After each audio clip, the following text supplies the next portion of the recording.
Hello farmers, welcome back to my channel. All of you good morning అండి. ఈ video ద్వారా Anantapuram tomato market యొక్క stock information share చేస్తున్నాను. So ముందుగా ఈరోజు డేట్ వచ్చేసి 14వ తేదీ జూలై నెల 2025 సంవత్సరం అండి.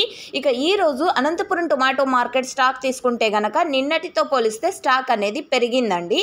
సో ఓకే ఫ్రెండ్స్, ఇక ఈరోజు వచ్చేసి అనంతపురం టోటల్ టమాటా స్టాక్ 1,30,000 ప్లస్ బాక్సెస్ వచ్చిందండి. 1,30,000 ప్లస్ బాక్సెస్ వచ్చింది. సో లాస్ట్ ఇయర్ సేమ్ డేట్కి అంటే 2024 సంవత్సరం జూలై 14వ తేదీన టోటల్ టమాటా స్టాక్ అనంతపురం 6,200 ప్లస్ బాక్సెస్ వచ్చిందండి. 6,200 ప్లస్ బాక్సెస్ వచ్చింది. సో ఓకే ఫ్రెండ్స్, ఇదండి డిఫరెన్స్ అంటే లాస్ట్ ఇయర్కి ఈ ఇయర్కి. అండ్ స్టాక్ అయితే పెరిగిందండి. అండ్ ముందుగా వర్షాలు రావడం వలన ఫార్మర్స్ అన్న వాళ్ళందరూ కూడా ప్లాంటేషన్ ముందుగానే షురూ చేసినందువలన సో స్టాక్ అనేది ఈ విధంగా వస్తుంది. అండ్ మచ్చకాయలు ఉన్నాయా అనంతపురంలో అంటున్నారు.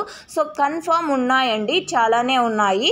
సో ఎందుకు అంటే గనక వర్షాలు ఇక్కడ కూడా ఎక్కువగా పడ్డాయి. అండ్ కొంతమంది ఫార్మర్స్ అన్న వాళ్ళ తోటల్లో అస్సలు మచ్చలేదు, కొంతమంది అన్న తోటల్లో ఉన్నాయి. సో అందువల్ల వస్తున్నాయి.